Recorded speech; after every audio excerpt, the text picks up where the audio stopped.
We think that we have it worst. We don't speak to people about our problems. Of course, that's get number one. That's good. Like trust me, that's good. However, don't mistake that with not asking for help. Right? So there's a difference between asking for help when you need it and just complaining. Let's just call it complaining. When we talk to people about our own problems, that's just complaining. That means I or anyone else, we are dissatisfied. We don't like it. And guess what? We're actually judging life as a whole at that particular moment.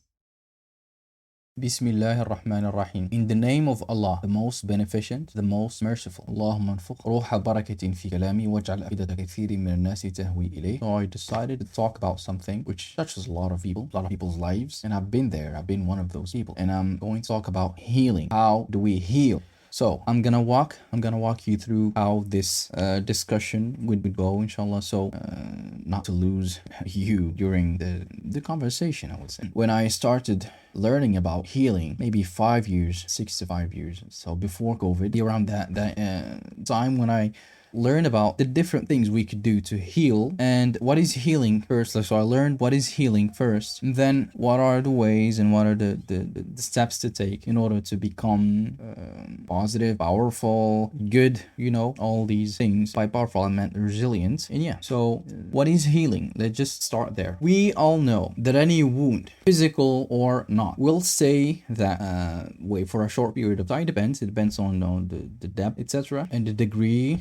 So it will stay open for a short period of time, and then it will start healing. That's when we talk about our own bodies. We know that this happens like automatically, and it happens regularly. Whenever we get a scar, or I don't know, when stab our toes, or just one, right? When that happens, the reason why I'm saying this, well, of course, I will digress for a second, because some people mistake wounds, the physical, with the non-physical wounds. They think that pain, which is the main topic, pain is irrelevant. And let me tell you something, pain is relevant, and lots of people come to the conclusion of pain is the greatest teacher. And when we do anything wrong, we get this negative feedback. It could be emotional, or maybe if it's something that we did to another or something, we get that external reaction, which it could be if someone, for example, a family member or anything, has seen something wrong from us. It would be that look that they would give, or it could be the words that they would say, or the things that they will stop doing altogether because of this act that came from us, and etc. This pain is the greatest teacher. We need pain. We don't inflict pain. It would be stupid. We don't harm ourselves or other people, right? We experience it. Rather, we experience pain. That's the first. And pain is natural. It's natural. It's good to have that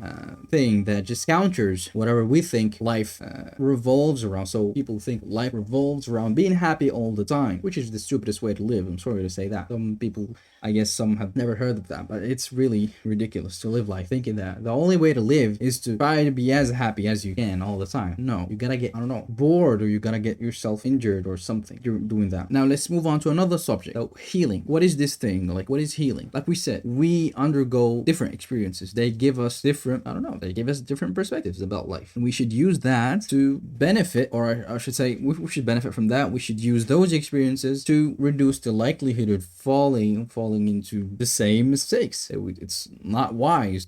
Of course, we tend to forget, but we will never forget a painful experience, and that should be clear, I guess.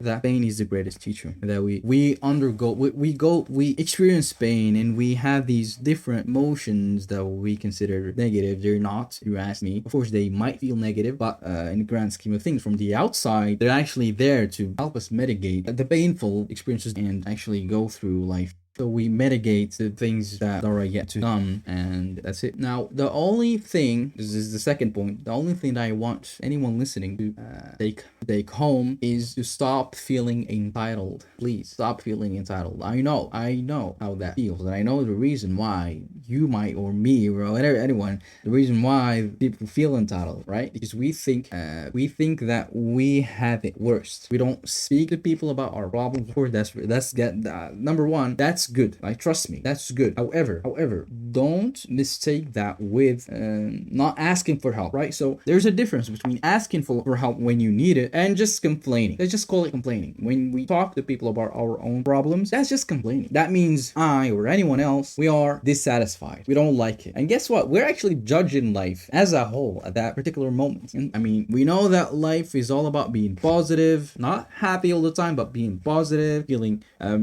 decent, being good. I mean, we know that. We have these info, like it's something that we know. It's a given. We know that. Anyone knows this. Yeah, life is about being good. It's about being positive. It's about being helpful. It's about being grateful. But sometimes we just forget and we start complaining. And it's interesting. We forget all the things that we know, all the concrete things that we already know when we just start rambling. And that's really not good. But that's a mistake we do. Well, of course, we all make errors, or I should say mistakes. We all make mistakes, right? Errors should be corrected and should be addressed on a lot of deeper level, right? Because I guess when you do something that you know is bad, or sometimes you don't know, and trust me, sometimes you can't control that, and you have to address you at the very least be you should at least be receptive and be acceptable to that fact that this is something I'm doing and it's not that good and it's actually wrong, etc. So that's your role. Fixing the problem that may come from the outside, and it does come from the outside. I would say, I guarantee that it comes from, because you played your part, because there's much you can do. I mean, you played your part. You know that you're guilty. You know you're guilty and you're sorry for that. And yeah, I mean, be ready to receive help in a way. So yeah, I don't know. It works like that. SubhanAllah, it just works like that, right? You know about vibrations and stuff. Well, I believe in that. I do believe in that, and telepathy as well, or whatever you want to call it. So I believe also in the fact that we're here to serve humanity. We're here to worship. Because I'm a pro believer in Allah, the Almighty, and I can't believe anyone else living without God. And trust me, it's and that's that's my part of my job as a human being. Trust me, the moment I was born, and especially the moment I realized this, it became more pronounced, I would say. It became evidence that this is what I will be doing for the rest of my life, to help and serve. And trust me, may Allah, the Almighty, accept these acts of good, and may He show me and anyone else asking for this type of thing more guidance, give me more guidance and clarity, so that I could seize more opportunities and increase this level of service. That's my end goal, right? So don't going back to the second point, stop feeling entitled. You don't have it worse, trust me. There's no need to talk about the wars that are happening, the starvation. Man, I'm in Africa, right? I'm in Morocco, North Africa. People down in Africa, man, they have no water to drink. That still happens. People die of malaria. But let's not talk about why and etc., because that's just, it's another topic. People say, well, why that happens? Okay, we have good and we have evil, right? We have these things, that just happens. That's the world. And if you look closely, you would figure that if this actually is life, we might as well, let me explain that. If this is life, saying that if life is all about having some people doing good and others not so good, etc., well, I might as well be thankful for whatever I have. Let me just start right there. Let me just see what I can be thankful for. And let me not fake that. Let me not be fake about that thing. I am grateful and I am happy. Okay, I have family around me. I have this thing that I'm doing right now, which is good. I stopped wasting my time, etc., etc. So I did that. I'm doing that. Alhamdulillah, I say. Thank God, I'm grateful. And I should just start doing that. Let me see how I can help, where I can serve. And I guess that's it. I suppose that would be it. If all I can do is focus on these things, I'll be doing amazing. Trust me. Because it all starts with an idea. So if I can tell you something that, something that you might start applying or doing, if you learn more about these things, I'm talking about development and healing, and you want life to be even more better, I would say, even more better, lots of adjectives. But if you want more out of life, trust me, you should give out more. That's the only way. There's no way around it. You should give out more time, more energy, and of course money. That's how life works. The more you give, the more you receive. And you should be careful. Don't waste those resources. Don't waste them. Meaning, don't do stupid things. Stop doing bad, stop the bad habit. Stop the overspending, or it could be underspending as well. because that's a bad habit. Like if you think about it, stop all these things, see if you can, routing, you could route them to this newfound thing actually, which is helping, serving. And I'm not talking about, okay, this can actually be applied to anything, to whatever your life situation. You can serve and you can help. Smiling is actually a type of service. Like people be frowning, smiling in Islam considered a sadaqah, meaning it's like if you're giving alms, that's equal to giving someone a bit of money, a beggar or something asking you for money. That's actually equal when we have lots of things, right? That's in Islam. And being positive is just good. I mean, being positive, being accepted to anything and everything that happens to you, whatever that thing is, a sickness, malady, death of a loved one, anything. Because God in the whole Quran promises people who are like, he promises those who are patient with great rewards. Like he promises to give them great rewards. He promises them lots of the good thing, because he said in numerous occasions that he would actually compensate you for your patience with another yet bigger reward. And patience is difficult, but the reward is just, it's immense. That's that when you are patient, it's just immense, trust me. Because the way I used to think about life is now, like, it has changed. It's different now. And let me just say, when we look through the different things that we do and we start seeing the way we're wasting time or whatever thing that we know is not good, okay, well, I mean, we have our brains, we recognize some patterns, and we start going, okay, this isn't leading me anywhere. Look, this is actually making me go down, so let me correct that, let me fix it. And that's just, I mean, taking that action, to fix that thing, whatever it is, or those things, that's the best thing you can do. And let me just insert something here. In Islam, this is called jihad. Just keep that in mind. In Islam, that's called jihad.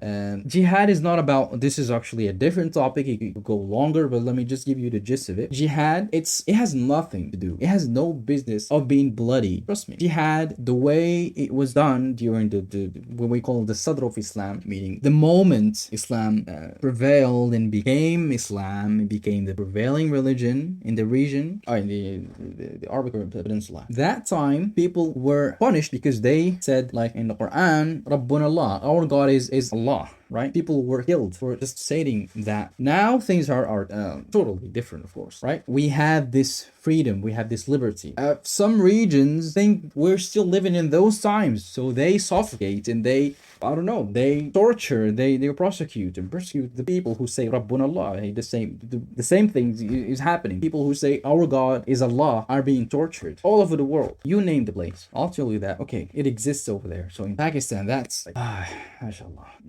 So people should stop adopting these false ideologies. People, please educate yourself. Educate yourselves. If you're the one listening, please educate yourself, please. And the amazing part about all of this is that the Prophet of Islam, peace and blessings of Allah be upon him, the great Prophet of Islam, said all of these things. He talked about all of these events that we're living. He said that all of these things will happen during the latter days, meaning what we call the end of time, or whatever the end of times, or yeah. So when oppression reaches an unsurmountable level, when I don't know, dhulm, that's oppression, and it's because of the reformer of Islam. I'm an Ahmadi Muslim, I mean, I belong to the Ahmadi Muslim community. It's because of the reform of Islam that we are witnessing a new dawn of this beautiful religion, of this sacred religion. Because Islam is the only religion on earth that's still valid. There's evidence, of course. There is evidence, and Islam emphasizes what we call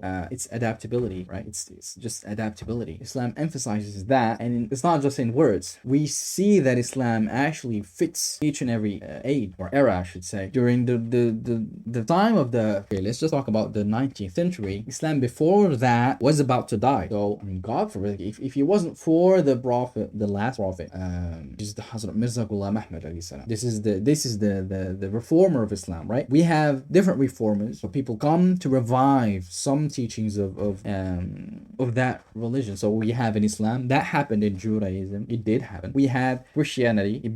It was the predecessor of the Judaism, meaning we had Moses alayhi salam, the prophet. We had lots of other. We consider them prophets as well. It's in the Quran. We had different reformers, and we had. Lastly, we had Jesus, the Christ. So it's the same thing in Islam. We have the Prophet of Islam.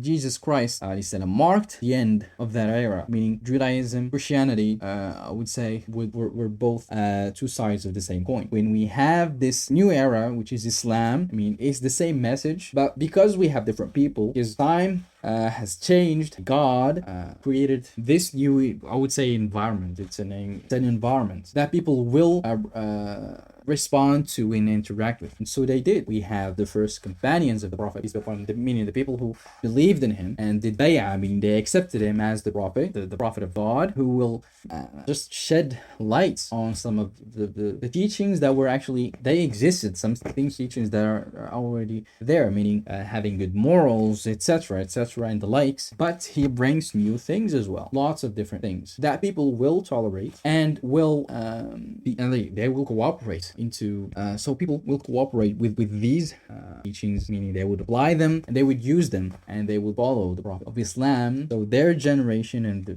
generations that are yet to come are still following the same thing, which is the religion of peace. It's Islam. Nothing has changed. And so I just want, like I said, it's gonna be a bit long, but just to give you the idea that each and every age has this reformer. The person, it's actually a proverb saying, but the Prophet, he said that يبعث الله لهذه الأمة على رأس كل قرن ولمئة سنة من يجدد لها دينها. So God will send to this nation someone to revive and renew its religion, and that would happen each and every 100 years or each and every century. It happened when you go back, when we look at history, we see that we had lots of reformers, lots of ulama, we call scholars, who revived religion, Islam, specifically Islam. And because for a long period of time we didn't have this reformer, something has definitely changed, because we would have what we call the last reformer. It's the Imam Mahdi, right? Because I would definitely say that there isn't much to life in terms of length. Of course, I'm talking about our own understanding of time, but God's perspective of time is different, as we see in the Quran. So our day is not God's day, God's day is 1,000 years. That's it. That's what I'm saying. So from that perspective, there isn't much left, I would say, because we have all the sign. We're not gonna live here forever, of course. We have two what we call qiyamah, resurrection. So we have the first one is when we die, like individually, and the second one is when we actually so the first one is when we just disappear and cease to exist. The second is when everyone else eventually dies, and no one actually knows when that will happen, and it will happen. And what was I saying? So the Quran, like I said, talks about this Qiyamah, Judgment Day, and Prophet, peace be upon him, he said that بعثت أنا والساعة هاتين. He said the hadith, I guess I can't remember the whole hadith. He said, he was talking about this thing called as-sa'a, right? The hour. He said to the people around him, we were both said like these, and he got his both of his index fingers, so the right and the left, he brought them together and said, me and the hour are like this. Some make it quite easy to understand. Meaning the Prophet's prophethood, the moment he learned that he is a prophet, that's when the Sa'a began, I would say. That's my understanding, of course. That's how I understand it. When you're looking at the hadith, it only meant that the time this Arab guy, Holy Prophet ﷺ, will come, the time that this man of God will come, this will happen, which is a Sa'a. And we don't know of course, we know a little bit about it. We know about the changes that would happen. And we have these proverbs, we have these hadith. They are in Sahih Bukhari, Sahih Muslim, the 6 accredited books of hadith in Islam. And we actually, when we read these proverbs that talk about the end of times, you can actually go to any source that provides the different proverbs, peace be upon him, lots of websites. You can have the books, the Bukhari, Sahih Muslim, in any format. You can read the proverb, the saying, read the hadith, and you would just judge and see for yourself whatever is in the hadith. it's something that you and I are living. That's what I would definitely do if I want to learn more about the end of time. The what we call the latter days.